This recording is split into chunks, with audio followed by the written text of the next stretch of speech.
Hello, everybody, and welcome back to East Coast Haunts. I'm MK. And I'm Sam. And we have a really fun haunt for you guys today. It's actually technically not haunted, but I think all of you fans of the podcast, you like a little bit of like the macabre, and this is going to be right up your alley. And this is definitely on my bucket list to go here, but especially because I'm like semi-local to the area. But before we get to that, before we tell you where we're headed today, I have some like housekeeping items to share, and one of them is like a really fun story regarding like paranormal activity and actually relates back to one of our episodes. Okay. And Sam has not heard this story, so this is going to be her genuine reaction. But first things first, to all of you who are not Patreons, we love you just the same, but now's a good time to join because we have officially booked our hotel room for Halloween Horror Nights 2024. Our Halloween Horror Nights was definitely like a fan favorite series on our Patreon. We just wrapped up our like international cryptids, which was really fun, but now we're heading into our favorite season of the year. And if you want, backgrounds on all the houses, and obviously, inside information from the event itself, we're going bigger and we're going for longer this year. We're bringing one extra guest. And so you guys, unlucky follower. So yeah, we're raffling off a ticket. Just kidding. No, we're bringing avid fan of the podcast and also my boyfriend, Zach. So you guys will meet him soon. He's really excited. He definitely matches Sam and I's freak when it comes to Halloween Horror Nights. So he's going to get into it. We'll all be into it. And we're definitely going to start that series on our Patreon quite soon. But you guys should know we've booked our tickets. We're going to the event this year, and we could not be more excited. Yes, agreed. All of the above. And if you see us there, hit us up for some East Coast Haunt stickers and potentially friendship bracelets. Definitely friendship bracelets. You know that carabiner will be full. We'll be jingling our way around the park. Your paranormal story now. Quite curious. Yes, I know. I've been kind of keeping you on the edge of your seat because I want to build suspense. So, let me start by saying, I know I mentioned last episode. So last episode, we covered the Chester River Inn in Kent Island. And I mentioned that my parents live down in like a development in Kent Island. And one of their neighbors is actually a fan of the podcast and she listens to us. She's a Kent Island native. So she's been, has grown up there, lived there her whole life, and was, just in passing mentioned to my mom that we were actually, or the article that we referenced for our last episode was incorrect. The old Chester River Inn was not, in fact, the place that's haunted. They switched it up with Chesterfields, which is the old Castle Marina Inn, which is the old, like the restaurant, the like refurbished restaurant that is at the entrance to my parents' development. So I have actually been to this inn like several times. We go there almost every Friday when we're down, and So it's very interesting. So your mom, I think we mentioned this last episode, but both of our moms, who are sisters, used to live there with our grandparents when they were younger, and Sam's mom used to waitress at this haunted restaurant, Chesterfields. Yes. And even back then, like, I think there were some rumors floating around that it was haunted. And basically, the story goes among the patrons of the establishment that there is a ghost named Sarah who was in charge of them. She was married to, like, the marina master, or the harbor master. Okay. And I can't remember his name, but one night he went out during a storm to, like, help a ship dock, and he never came back. So she was always said she wasted away in the attic. She, like, starved to death. Very sad. I know, but people can say that they see her walking like the widow's walk, like pacing the widow's walk, waiting for her husband to come home. A classic maritime ghost story, if you will. But here's the paranormal story. So I was not there, but my parents were sitting at this restaurant called the Poorhouse, and that is what used to be Chesterfield / the Castle Marina Inn. And they were eating dinner, and all of a sudden they hear like a big crash from behind the bar, like someone dropped a tray full of glasses. And so they like looked over and they like didn't see anyone there, but like obviously someone had just dropped a tray, you know, waitress had tripped or whatever. So my mom, a couple minutes later, goes to the bathroom and she like bumps into a lady who's also eating at the restaurant, and just, as Maryland people are, was very friendly and was like, oh, well, let me walk you to the bathroom just in case Sarah strikes again. So my mom was like, okay, doesn't think anything of it. So then my mom was like, then she's like walking back to the bathroom with this lady. She's like, okay, what did you mean by like when Sarah strikes again? Like, is Sarah the waitress? And the lady was like, oh no, Sarah's the ghost that haunts this establishment. And my mom was like, okay. So my mom's got a daughter that has a paranormal podcast. You know, she's open to that kind of stuff, but yeah, I wouldn't say that she actively goes around like looking for ghosts. So my mom's like, this place is haunted? And she was like, yeah, you know, like, I'm sure you heard Sarah earlier. She knocked over a whole tray of glasses. And my mom was like, what do you mean? She was like, I don't know if you could see it from like where you were sitting, but there was no one near that tray of glasses, and it completely flew off the bar as if someone had slid it off. No one was standing over there, and like a bunch of people had like saw it happen, but apparently this is just like an everyday occurrence. I've never seen anything happen there, but apparently this lady, this patron, has seen it once or twice. Now my mom has seen, or at least heard it. And so my mom was like, yeah, they were in the bathroom together, like, you know, just like chatting it up still. And the lady was telling her all about like who Sarah was and like the whole backstory about like the widow's walk and whatnot. And my mom was like, are you going to tell me that you're Sarah? And the lady was like, no, my name's like something else, but isn't that funny? My name's, you know, Joan. So yeah, honestly, it would be such like the ending of a movie if then Joan walked away and disappeared and they were like, there was no one else in the bathroom with you. That would be like the ultimate ending. So, wow. It's so interesting how casual it is to everyone else who has, I guess, encountered Sarah at the restaurant before. Like, that's crazy. So I know, isn't that wild? You're still causing mischief. I do have a question. Did your mom plug Joe to the bathroom lady? She did, yes. She said my daughter and my niece have a paranormal podcast called East Coast Haunts, and you should check it out. And the lady said, only if Sarah's on it. My mom said they actually just did an episode of On Her. And then, you know. Odd. Isn't that funny? Well, I guess we're going to have to go there. We did reach the Ken Islanders there. Good. Woohoo! We're going to have to go there when I visit, obviously. 100%. Obviously, we'll bring our little like spirit box and our dowsing rods and see if we can get anything on tape. Our waiter might think we're a freak, but I feel as if it's worth it. I agree. Okay, very cool. That was a very good story. I was so curious about what your supernatural story was going to be, but I'm quite impressed, I will say.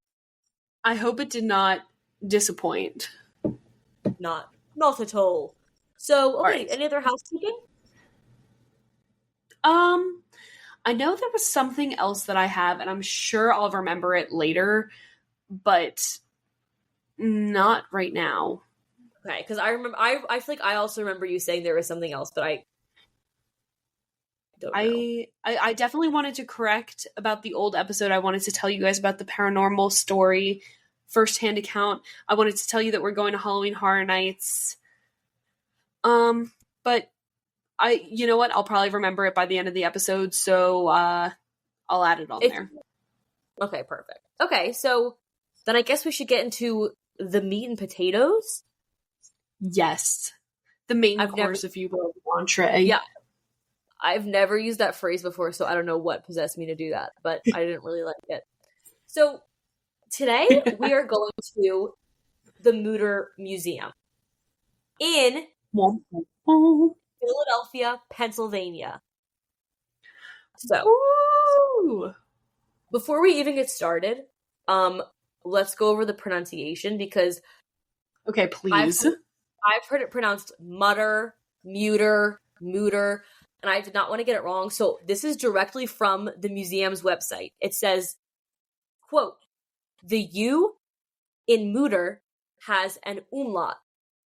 In German, the U, with like the two little dots on top, is properly pronounced with an EO sound.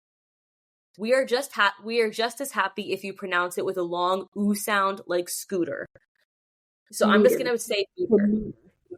Yeah, because I feel like it would be muter, but I can't quite figure out what an EO sound is. Like Muter, like muter. Yeah, muter. I really don't know. I'm not German in the slightest, so Neither am I. So I'm just gonna go with what they said with scooter. So I'm just gonna call it muter. All right, thank you for clearing that up because I was a little bit stressed out when I was like writing it out. I was like, I know, same. I was like, oh, I did just remember my other piece of information that I wanted to share. My last little housekeeping. So I have a best friend from middle school, and she just recently was in Philly. So this still ties back into Philly. So if you are like on a haunted or like historic tour of Philly, definitely make sure to check this out. She and her friends for 4th of July were in Philadelphia, and her name is Katie, and she went into the Philadelphia Free Public Library, and they just went into her room and saw this like taxidermied raven, and someone told them that it was Charles Dickens' like pet raven. So what? Isn't that interesting? I just thought that was interesting, like another fun little Philly fact for all like I know that's not like technically horror, but I thought that it was like macabre enough to share on the pod. Yeah, especially because it kind of reminds me of like Edgar Allan Poe, quote the raven Yes, nevermore. exactly. That's so interesting. Who knew that? Was it common to have a pet raven back then, or was he just like a little quirky guy? No idea, no clue. But okay, Charles Dickens. That's actually really cool. It's kind of cute in a way. Interesting. So anyway, I felt like that was East Coast haunty enough to share. Well, it was on the East Coast. Philly. Well, yeah, especially with Philly. I know it kind of ties right in. So, okay, very interesting. After you leave the public library, you can go to the Mutter Museum, which is, of course, named after Thomas Dent Mutter. So I'm going to tell you a little bit about him before we get into the history of the museum itself.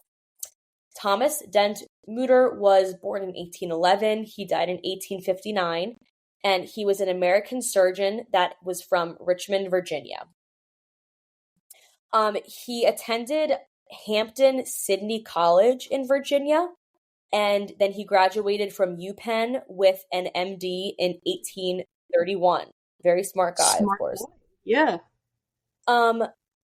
He, at the age of 30, this part is crazy to me. At the ripe young age of 30, I guess ripe and young don't go together. So at the young age of 30, he became the chair of surgery at Jefferson Medical College, which is... Oh my God. Yeah, so he was... Obviously, you can tell from this, he died fairly young. Let's see, 59 minus 11 is what, 48? I hope that's right. I don't know. Yeah. Phew. Okay, that would have been embarrassing. So he was only 48 when he died, which is very young. But especially for today's standards, but I think even for the 1800s, I would say 49 was fairly young, right? Yeah, I would say so. Usually they made it to like their late 50s, I would think. So even though he didn't live a super long life, he was very successful for the vast majority of it because he was the chair of surgery when he was 30 years old. Like, that's crazy. That's crazy. So in his time as a doctor, he operated on hundreds and hundreds of patients. And he was actually the first surgeon in Philadelphia to administer ether anesthesia. Do you know what Ooh, ether anesthesia is? Like, I as opposed do. to... Okay, can you explain? Well, Because I actually don't really know what it is. yeah, so ether was, I believe, just off the top of my head, it was an inhalant that acted as like a form of Oh, anesthesia. yeah. Okay, you're I right. and as opposed of it being like an intravenous, but I let me verify that really quickly. I think that's what it was. I know, I kind Yeah, of completely put you on the spot ether with and that. chloroform. That was impressive that you got that, because I literally had no idea, and I was like, just ask her. Um, Thank you. and he also operated on patients to repair deformities. So he was very, Ooh. I don't want to say he was like technically plastic, but I guess it was plastic surgery, right? Um, so he was, and then also he was very well known for this thing called the Mutter flap, which of course is named after him, Mutter, which was used to treat burn victims, and it's like a grafting procedure. Um, Oh, I guess interesting. to cover up like burnt skin, which is really cool because it's actually still used today. Like however many years, like 200-ish years later, it's still used. That's Um, crazy. yeah, so kind of actually really cool. He was a really successful guy. If you look at a picture of him, he to me looks like Sacha Baron Cohen, like so much. Um, so I'm sure that'll be on the Instagram. But there's like this one picture of Definitely. him. It's the first one that you look at when you see it. He looks so much like him to me. Um, and almost maybe a little bit like Paul Rudd. I don't know. So All right, hold on. Let me look at. Let me look. yeah, I know you. Now you kind of I will have give to. you a verdict. All right. Let me see. And also Sacha Baron Cohen Um. for those who don't know, for those unfamiliar. Oh my God, he does. Right? I was like, because I was curious what he looked like, and so I went on Google and I was like, whoa, why does he look like That's him? crazy. I He know. So does. I He just, does look. He looks like Borat. he's like, they're nice. So He did say that. I can confirm. I believe he did say that also.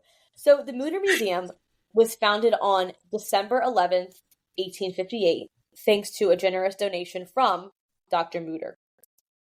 The museum originally was an educational resource that was exclusively open to medical professionals, students, and invited guests of college fellows. It wasn't actually until the mid 1970s that the museum opened its doors to the general public. So for over 100 years, it was only for medical professionals and students and the guests that they invited. Um, Interesting. the College of Physicians of Philadelphia is not a teaching institute, even though it sounds like it would be. It's actually like a member organization, full of course, physicians and doctors who are dedicated to advancing science. Anyway, the Mutter Museum itself has an insanely large collection of specimen. It has 37,000 different specimen. Guess, if you can guess, Mary Kate, as of 2023, what percent of these items are on display in the museum itself?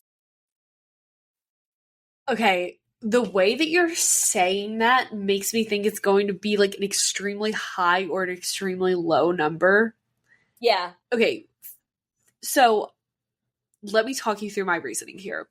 Okay. I'm thinking it's going to be a very low number, Mm. but I am also hesitant to say that because we did just talk about the International Cryptids Museum, and I think there was something crazy like 100,000 items on display. So, Oh, go with your instinct, though. Go with your instinct. okay, so maybe like 15%. That was very close. Yeah. Out of the 37,000 specimen, there's only 10% that are on display right now, Ooh, which I thought was so interesting because this that museum is is like interesting. it's pretty big, like and full of stuff. So like the fact that 90% of the specimen are not even on display, just like it goes to show how much they have to look through and to research, which I think is really cool. And I know you're going to go over the I exhibits and like What were you Sorry, gonna it say? makes you wonder like what they're not showing to the public. You know what I'm saying? Yeah, especially What do because they have that they're not showing? some of the exhibits are like a little bit like disturbing. So it's like, oh gosh, like what are they not showing? Like what's and also I also this might be like a silly question, but like where do they keep it all? I guess like in a different building, but it's The like archives. yeah, the archive. Um so yeah, huge collection. Only a little bit of it is on display, but that little bit fills up an entire big museum. So pretty cool. The museum's collection grew. Obviously, it started off with the donations from Mutter, but it grew through acquisitions from around the world. There was a curator named Ella Wade who served from 1939 to 1957. Um, and she said, quote, "The Mutter Museum Committee, as the minutes show, proceeded to spend Dr. Mutter's money like sailors on shore leave." So basically just saying like once he like gave the money and was like, "Hey, like here's the money for the museum, like here's my stuff, like I want to help the museum." They went and like they just bought so many different items like from around the world to put into the museum. Okay. Which like That's like my good new favorite saying. Spending money like sailors on shore leave. That's I know. Isn't it that, funny? I was like, that was a good one. Also kind of I cool that actually there was love like that like there was like a female curator for that long. Like I feel like Yeah. again, I could be wrong, but it seems like it definitely probably wasn't as common back then. So kind of cool. Go Ella. Um, Now the Mutter Museum was awarded a grant from the Pew Research. I'm sorry, from the Pew Center for Arts and Heritage. Back in October, this past October, 2023. Um, Oh wow. and the grant funds research into the history of the museum's human remains. Because as you know, a lot of like museums, like it's very dicey how they received their artifacts, or especially when they're like human remains. It's like, were they obtained ethically Where did these with come from? consent? Yeah, or were they taken from like, you know what I mean? Like there's a lot of dicey area. So this grant was given to them, and they're hoping that it will help. The money will help to uncover the origins of each specimen in their collection. Um, and it'll also Dang. help to foster discussion about the museum and its future. Because I'm sure they're still going to want to continue to collect specimen, but I assume they also probably want it to be in a way that is respectful to the people that are, of course, deceased, whose remains will end up in the museum. You know what I mean? Like you want to make sure that it's something that Yeah. they would have wanted, um, rather than it being something that like people who are alive are just going to like profit off of. Yeah. And I'm That's just gonna grab actually my. really like good for them. Yeah, I agree. I think it would be so easy to just kind of like sweep it under the rug, and for them to be like, oh, like we've had these for hundreds of years, like we don't know where they came from, like like it's impossible to track. But I have to say it's like impressive that they're like going out of their way to find out where everything comes from, and I guess making sure it. I mean, if things were taken unethically, though, like I'm curious to see like how they would remedy that, if they would at all. But it was just kind of interesting, I thought. That is interesting. Actually, I did read something. So a while back, I'm sure you guys remember because we did the Skull Room episode, but my friends and I went to Nashville, and while we were there, we did a tour of the Parthenon. And there was a whole Yeah, exhibit there about like how, especially like cultural artifacts, are sometimes sourced unethically, and they're taken from like either the tribal groups or the ethnic groups that they originally belonged to, right. obviously through unethical practice. And so it's very interesting to see how many museums around the world are actually offering artifacts that they had previously in their possession, like back to their original owners and like their rightful owners. Mm-hmm. So it's good on the Mutter Museum for doing this. Yeah, it's definitely like a new thing. Like people are, I feel like, just starting to. A lot of places are just starting to acknowledge it and starting to, you know, repair and give the artifacts back to the people they belong to. So, um, yeah, and so actually, the first town hall discussion discussing like, like the history of the human remains and like where they're going to go. That happened on November 17th of last year.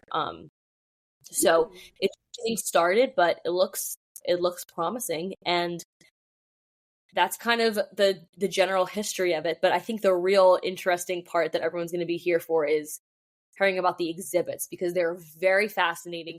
I know you said this is on your bucket list. This is on my bucket list to go again, because I actually did go. Did you? Yes. So I want to say I think it was my senior year of college. In fact, I think it definitely was my senior year of college, because I feel like it was like our graduation weekend, and like we were looking for something to do, and my mom found this museum and she was like, "Oh, this is cool." And we went, but I think I would appreciate it more now, because I think I went in not knowing what it was. And then when I was like kind of jarring when I went in, and I was like, "Oh, like wow, this is like this is a lot. It's kind of heavy." So I would love to go back now that I feel like I'm like a little bit older. I think I don't know, not wiser, but I just think it'd be interesting to go now that I'm like, it's like 3.5 years later. I'm so interested to go again. So, and come up and visit me. We can definitely go, because I really want to go here. Yeah, make a weekend out of it. And what I do remember is it was like so interesting. I was like, I remember feeling like if we had like 2 hours to go through, I remember being like, oh, like I could have easily spent like 4 or 5 hours in there, like actually reading through everything. So gonna have to go again. Well, let me tell you about some of the exhibits. I would say some of their most popular exhibits, and some of the ones that they're most famous for. But like you said, the museum like has in possession approximately 37,000 specimen. But not nearly all of them are on display. The place, while technically not haunted, a lot of people claim to have feelings of like nausea, dizziness, vertigo, like a general sense of unease. But that's probably due to what is being displayed, because it's all like medical anomalies, anatomical marvels, things like that. And according to the Travel Channel, they created a list of the creepiest places on Earth. Do you want to guess where this museum ranks? Oh, I'll give you a hint. It's in the top 20. Ooh, I'm gonna say it's like number 5. It is number 7 on the list of the creepiest places on Earth. On Earth? On Earth. I mean, it is definitely, it's creepy, but it's also like so, like, because it's like they were real people. You know what I mean? Like, you'll see. It's like, it kind of like humanizes like all these different diseases that people like, especially in like the olden days, like used to like gawk at. It like humanizes them, and it's like, hey, like these were real people who had these medical conditions. Like it wasn't like issue. Yeah. It wasn't like some creepy, spooky, like, ooh, you know what I mean? That's probably doing it horribly, but no, I do agree with you. I like a lot of the time people with these sort of disorders and diseases were treated as like, this is a horrible comparison, but like a circus sideshow act. Yeah. And this museum, from what I can tell, the way that they describe these exhibits, does a really good job at humanizing them. And like you were saying, making sure people know that these are like actual people and they're not defined by their disease. So, but also at the same time, I'm so sorry. I was just gonna say, also at the same time, I see why it ranked so high on the list, because there are a lot of dead bodies in there. A lot of dead bodies in there. Mm-hmm. And that doesn't begin to even scrape the surface. So, speaking of dead bodies, let's start off with discussing some of their osteological or their skeletal specimen. They have over 3,000 skeletal specimen.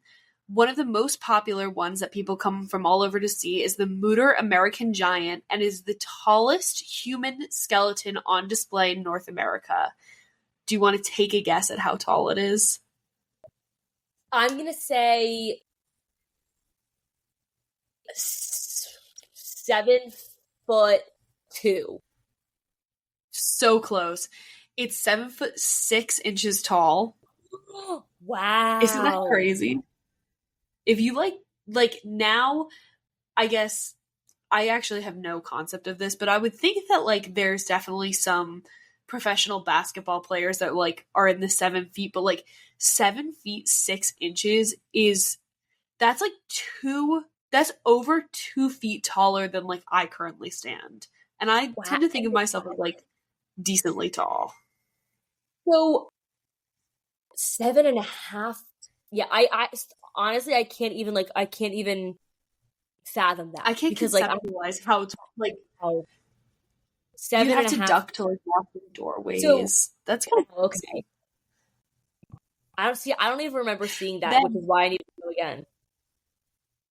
Yes, you definitely need to go because there's some stuff in here that I think has rotated in semi recently that you're definitely going to want to see. So in addition to that, they have the skeleton of Harry Raymond Eastlack, who was a man that suffered, and I'm please give me a break on the pronunciation. I don't have any medical background. Fibrodysplasia ossificans progressive. It's more commonly known as FOP. And it's a disease in which muscles, tendons, and ligaments spontaneously like turn into bone. Oh. Isn't that crazy? So think of your entire musculatory system just turning into bone. So like if you like put your hands on your thighs right now and like squish down, that's all bone. Which is I think would be a horrifying disease. I didn't even know that was like possible. Yeah, not to make all you hypochondriacs out there nervous with this information. Yeah. But it is the only medical condition that's known where one organ system changes into another. There's no known cure for this. How old was he when he died?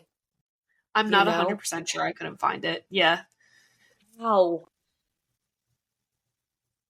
So definitely that's I did see pictures of the skeleton though. It's very interesting to see. There's What's his name again? on display Harry Raymond Eastlack. Okay, I'm just gonna look him up, but continue. So there's also on display they're called the Hyrtl skulls, and I'm not even sure if I'm pronouncing that correctly. It's HYRTL, and it's a collection of 139 skulls that were amassed by Viennese anatomist Hyrtl. And each skull has information on the age, origin, and cause of death of the person whose skull it is. And his whole hypothesis or theory was that cranial features can be evidence of the person's intelligence after death, their personality traits, and racial differences. So he was saying just from a person's skull and like minor differences in their cranial features, you can tell like how smart a person was, how outgoing they are, like what ethnic background they had, which is a really neat thing to think about, because if you or me are just looking at a skull, like we wouldn't be able to tell that for anything. A skull is a skull. But he was able to identify such slight differences in these features and like come up with more like a more accurate profile of the person in their life. I actually do remember this exhibit so clearly, and it's like a huge glass wall of skulls. Actually, I don't know if it's glass, but there were so many skulls, and you get to, like you said, you get to read like when they died, how they passed away, like where they were from. It's so interesting. It sounds like a very I want to say jarring, but also like I definitely would like to see it, I think that's like this place I would wrap up in like one term is like morbid curiosity. You know what I'm saying? Yes. Yes, yes, yes. So, in addition to this osteological specimen group, there's also a group of wet specimen, which is like either preserved, like preserved soft tissue. So they have on display a man named Roger Pendarvis's heart, and he was affected by acromegaly, which is an overproduction of your growth hormone. So this heart is like absolutely massive. Like it is a very big heart. Yeah. In addition to that, they have intestines from victims of the 1949 cholera outbreak. Oh. Which, if you don't know, like affects cholera is like a disease that it's a waterborne illness that like affects your bowel movements. That's like the lightest way I can possibly put that. Yes. They have tattooed skin from the 1800s, as early as the 1800s. That one really grosses me out for some reason. Like skin. For some reason, it's skin. Skin freaks me out too. Like it reminds me of Silence of the Lambs. Oh yes, you know what? Maybe that's why. Because I was somehow like the heart, like in the wet specimen of the heart is like less, like creepy crawly to me than the skin. Totally, I completely agree with you. They also have a couple of celebrity tissue samples. They have a tumor that was removed from Grover Cleveland's palate. Why? They have the conjoined liver of the famous Siamese twins Chang and Eng. They have a piece of thoracic tissue from John Wilkes Booth, who was the assassin of Abraham Lincoln. That was random but interesting. I know, isn't it? They have brain matter from Charles J. Guiteau, who assassinated President Garfield. Oh. They have a lot of the assassins. I know. I think that like some of these are so interesting. But I would say that the display that I would most like to see is called Chevalier Jackson Foreign Body Collection. And it is 2,374 inhaled or swallowed objects removed from a patient's respiratory system by Dr. Jackson over his like 75-year career. So all of these were removed from like either like the back of the throat, the larynx, the lungs even. And it includes stuff like Jack's toys, like, you know, Jack's. Oh, of course. It's so like spiky things. Yeah. Monopoly pieces. I saw like I think like the top hat was the one in there. Oh no. An open safety pin, which how did that happen? How did that happen? I don't know. I guess, you know, like when people are sewing, they put like the needles in their mouths to hold it for a sec. God. Yeah, you're right. Oh my God, it accidentally breathed in. There's a small Christmas tree ornament was found in someone's lungs. Oh. A ball bearing, like, you know, like a small little ball bearing. And also, this is my favorite one, a whistle. And it just, it reminds me of, you know, that scene in Frosty the Snowman where it's like the train conductor and he's like blowing the whistle and he's like, "No, Alaska." And then like Frosty talks and he like swallows the whistle and he's like, "Whoop," and he's like whistling. Yes. You know the scene I'm talking about? I bet that's exactly what reminds me of. Yeah. The fact that these things were found into people's like lungs and like how did larynxes, like how did they survive? Like that would hurt. What a weird sensation that would be. I know, but it's like over 2,300 different objects, and they have, if you're interested, I had a blast doing this last night. They have a like, what do you call it? Like a catalog online. So if you just go in and you type in like Chevalier or like foreign body, all of the different foreign bodies will pop up. so you can like scroll through them, and like a lot of them are like a piece of meat or like you know, like normal stuff, but like Ooh, then there's also you come right, across that kind stuff like of, I guess. a safety pin, you know. So, question for you: did you ever inhale something that you shouldn't have? Yes, why? You definitely know this story too. I'm trying to Yeah. decide if you're setting me up for this. No, I'm not. Well, I thought I remembered that you had something up your nose and or yeah, your nose. But I No, that was not no. me. But I know who you're thinking of. I had a neighbor growing up, and she was we were very good friends. And one day, I went over to her house, and her little brother was like, you know, just hanging out with us and like whatever, and like as a joke, stuck a raisin up his nose, Oh my god, and yes, I remember that. had to go to the Yes, yes. emergency room and get that removed. But my story is, you know, like 2 weeks before I graduated college, I was studying for finals in the Oh my god, engineering building.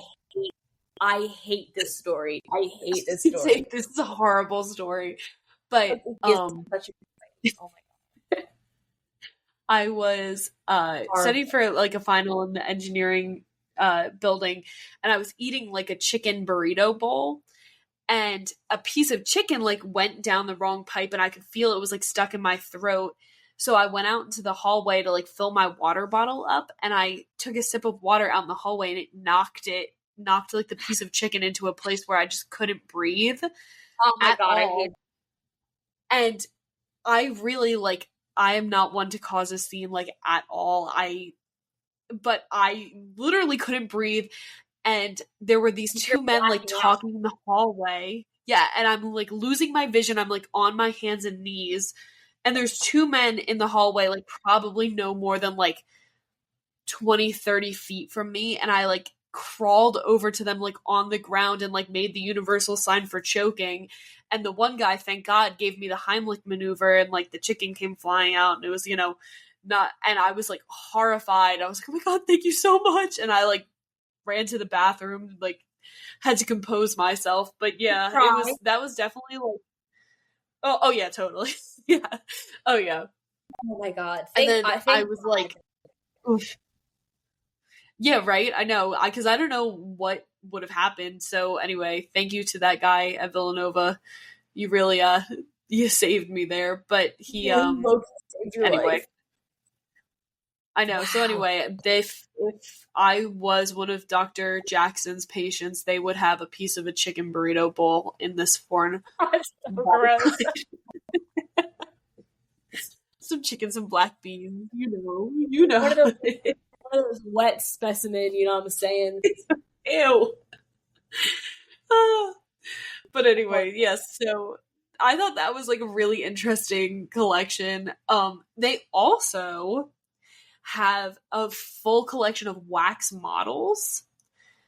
So, they one of their most famous wax models is a lady. It's a model of a lady named Madame Diamanchi, and she had a Okay. human horn that was growing out of her forehead. Okay. I feel like I'm looking And this up. I've definitely seen the picture of this wax model Yeah. before. Like, I don't know where I Yeah. came across it, but I saw it yesterday, and I was like, definitely have seen this before. Oh, And it was yeah. removed successfully surgically in the early 19th century. So that's the early 1800s. Isn't that crazy? That like wasn't even that long ago in a way. Actually, I guess it kind of was. Well, I feel like it was way long ago because like they're doing amputations of her human horn on her forehead. Like that's a head growth. Yeah, I don't know. I have no idea why I said that. I think it was because I was distracted by the picture of this. This is crazy. Yeah, we'll put a picture. We'll put a picture on Instagram. But How would it? they also, I'm just. How would it get that long? I don't know. It apparently grew for like 2 or 3 years. I think they said it was like a 2 or 3 year old growth. But like, can you Okay. imagine like being a human in like the 18th century and like a freaking horn just starts growing out of your forehead? Like, what are you gonna do? They don't have the medical. Well, at least I. They don't even have like a nail think they file would. probably back then. I know, That's the but only they thing. successfully removed it, which like, good on the doctors that did that because that's kind of crazy. I wonder what causes that. I don't know, some sort of, I'm sure, like bone disorder, because I believe it was bone. Oh, this is sun damage and cellular aging. Ooh. All right, Wow. put your Okay. sunscreen on. You heard it here first. East Coast haunts, sun safety, SPF Well, daily, the fact people, that please. that makes me want to use sunscreen. I mean, I do use sunscreen, but that makes me want to use sunscreen more than literally almost anything else. I'm sending it to my sister who doesn't believe in sunscreen. Oh, well, she's going to be the next. Madame Diamanche. Yeah. I was like, I can't think of the name. Do you hear this, Hope? That could be you. That could be you. Anyway, so they have wax models of like different diseases too. They have a leg with leprosy, an arm with smallpox, a larynx with carcinoma, and a penis with syphilis. So I do vaguely remember this. I remember the wax area really like kind of being a little bit spooky. yeah, I honestly feel like if I saw a leg with leprosy, like that would definitely cause like the feeling of general unease that I was talking about earlier. I don't know why leprosy freaks me out so much, but it does. We're starting to see why people have that feeling of unease, even if it's not haunted. Totally. They also have a body on display. She's known as the Soap Lady, and she was exhumed in 1875. And the body is like coated in this I don't want to call it like a material, but it's coated in something called adipocere. It forms in like alkaline like soils. Okay. And basically it's like just this like fatty thing, and it resembles soap, so that's why they call her the Soap Lady. But it was it like formed around her body as she was decomposing, and it's kind of rare. So okay, and it was soapy. Yeah, like it's like a fatty substance, like soap is. Interesting. Okay, like, soap is made of fat, and it's her actual body. It's not like a replica. From what I could see, it was her exhumed body. So, and she supposedly died of yellow fever back in like the 1790s. Okay. Oh wow, so long time ago. Oh, actually, that's what they assumed at the first time, but then they took an X-ray of her body beneath the layer of the fatty substance, and on her clothes were buttons that weren't manufactured until like the early 1800s, so like the 1830s. Okay. So isn't that kind of interesting? Like they were able to like say, "Oh no, we were wrong," because of like the buttons on her clothing that were preserved by the fatty substance. Isn't that interesting? Wow. I guess it preserved a lot of things very well, because if it could preserve buttons and her entire body, like that's crazy. Very interesting stuff. Okay, and then in addition to that, like just a couple more neat things. They do have a medicinal plant garden, which was planted in honor of Dr. Benjamin Rush, who pushed for the presence of a medicinal garden during the founding of the College of Physicians in Philadelphia. And while that was being founded, it was 1787, and the garden was planted in 1937. But he was a big advocate for like holistic medicine and like students being able to stock their own stores. So they have like medicinal herbs in there that were of free use to people at the college, which was really nice. Oh, it's very nice. And just as a little ending note, if you liked what you heard here today, if you want more in-depth information, during the pandemic in 2020, the Mutter Museum started their very own podcast, and it's called My Favorite Malady. Oh! And you should go check it out, because they do have some really neat episodes. And yeah, I mean, if you're into medical anomalies, I feel like that would be right a fun up your one alley. for you guys to check out. So, That I is the actually might Mutter check that out. Museum. I know. I totally forgot about it, and I totally forgot my headphones at work today, and so I was like, oh, I was all ready to like listen to a podcast or whatever, and I could not, That is which is genuinely so sad. the most disappointing feeling. That's what I'm saying. So, yeah, Make up for it. they've got some cool episodes. It looks like they stopped doing it in 2021, but there's a couple of good episodes in here. They've got Trenchmouth, which I'm not sure what that is, but I don't know if I want to find out. Fossy Jaw, Okay, I've heard that phrase before. Glowing Poop. Oh, oh. So yeah. Anyway, on that note, that's all we got about the Mutter Museum, but Kind Sam, of you got anything fun else? and kind of different from what we usually do, but super interesting, I thought. Definitely. This is like, again, like I was saying, like totally like morbid curiosity, macabre-esque. So I feel like anyone who likes the paranormal will like this episode. We'll make sure to do a super haunted one next though. Yes. Oh yes, of course. But we And hope you guys again, like if you guys have any suggestions, if you want to hear us cover a certain place, feel free to DM us on Instagram. We are at east.coast.haunts. And you can always email us with any personal stories at east.coast.haunts@gmail.com. We're on Facebook, we're on Twitter, and yeah, that's it. We'll just plug the socials for now. And we're also on all your favorite streaming services, so that's good too. We're also on YouTube, which I know I mentioned a while back, but if anyone prefers to listen to us on YouTube, we've got a little bit of everything. Anyway, we truly do. We're a very well-rounded podcast.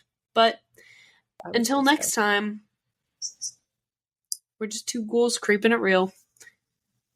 Bye. Bye.